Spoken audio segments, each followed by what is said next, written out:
So maybe a good place to start is to simply ask, what do you call the film? Like, are you okay with the term mock documentary, or what do you prefer to call it?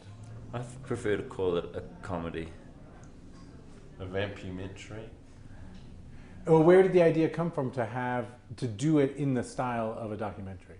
A dracumentary. Yeah. Just because you never seen any documentaries following vampires. Or supernatural or beings or the undead. Oh, but I can think of one because we Googled it, and there's one from Belgium. Yeah, and neither of us have seen it. But well, we came up with the idea in 2005, and that one was made in like 2009. So it could be that they copied us first. Are you trying to make a legal case? I'm just saying here on camera that we had I think we had the idea first. So because we made a short in 2006 or something like that. 2005 or 2006. 2005. But we had a feeling someone would do it. You know. And are the two of you sort of steeped in vampire lore, like, or did you do a lot of research? Anything about vampires? But you already were, or you did for the purpose? We read some. We'd both grown up with lots of movies, and then we started reading about them. There are some funny things about old vampire stories which are just too ridiculous, even for a comedy movie. For instance, in Eastern Europe, one of the things they can transform into is a pumpkin. So we don't, if we put that in, people wouldn't know what we were talking about. Just think about it. Another thing that we found out is that a way to get rid of a vampire is to steal one of his socks, fill it with garlic, and throw it in a river. And I'm not making that up. It's an actual true thing. That's an old myth, a vampire myth. But how would you get a vampire sock? Yeah. And if you're gonna sneak in and he's asleep and take off his sock, I guess you can open his. Or you invite him to come and have a bath, and then while he's in the bath, you sneak in and steal a sock. Imagine how nervous you'd be opening the coffin, sneaking off his sock. I'd rather just stab him. Yeah, easier. And so then, but the idea, especially of having these vampires from antiquity. I mean, I guess you think of the idea of the undead and vampires live forever, and I had never quite thought before what that really meant. That someone whose whole worldview was based 300 years ago, 400 years ago, is then stuck into the modern world. Where did you get how for the two of you did it come together with this sort of fish out of water comedy of vampires in the modern world? I think probably that was, it more came from the other characters, the modern characters, and what they would talk about. And also, it's also about aging, I guess, in a way, and that's just what happens is people fall behind in technology, from your grandparents trying to program their DVR. It's so difficult. Even though it's not, but it's just not what they're used to. And imagine this going on all the time for hundreds of years. And also the living together in a flatting situation.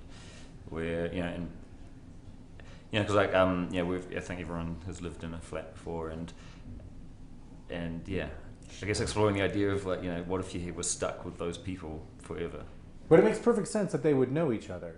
That was the thing that seemed very logical to me. That of course all the vampires of Wellington would all know each other. Yeah, it was a small town, and so it's all the we actually know everyone pretty much as well.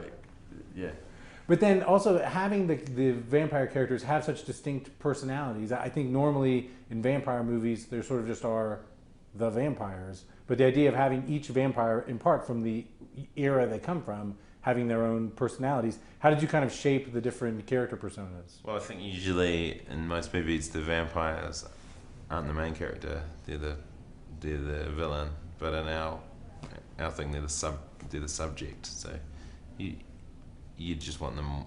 You follow them more. You get to know them more.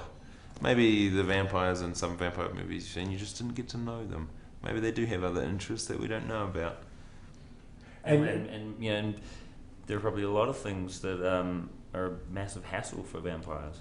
Because whenever you see them in the movies, it's just as they're creeping into a bedroom about to bite someone or freaking someone out. But in between those times, there's lots of waiting around, thinking about sleeping.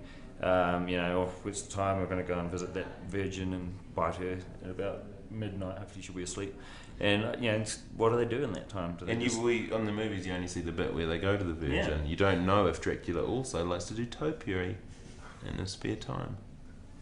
And then, how did you kind of come to write the script, and what was kind of the rough dynamic with improvising with your actors once you were shooting the movie? Well, we wrote the script very slowly because good things take time. Well, also we were busy doing other things. We'd and we email. were also extremely lazy, and so we'd write about maybe a scene a year, and then we That's finished not true. it. That's not true. It felt like it. No, I think Well, then so. we'd only have 7 scenes. Yeah, and then had got those 7 scenes, and then like a lot of filler in between them of like just talking, and then we got that big long script, and then we polished it, we made it perfect, and then we didn't show it to the actors. We just made them improvise. Well, often when we've written stuff together before, a lot of the time is just mulling it over. Like one day we'll do a show it's about this, and then one of us might come up with an idea about that again, and just come up in a conversation. And then you get a deadline, and then we work furiously, intensely on it for until it's finished, and we work very quickly in that stage of it. And so, what would you tell the actors? Well, they would turn up to set, and then we would say things like, "Hey, Stu, we're just gonna pour this blood on you. Okay, I'm not going to tell you why, but just just put this blood here. Just lie down on the grass here, and be dead."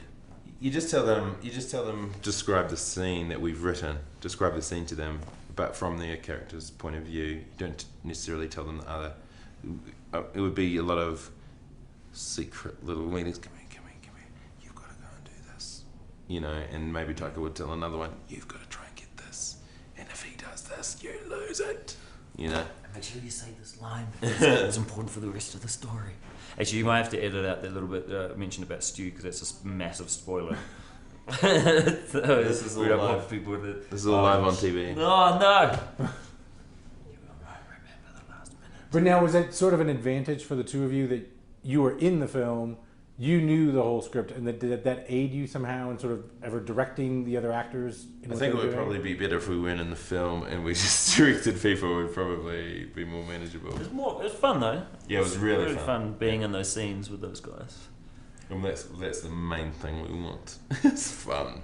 Yeah.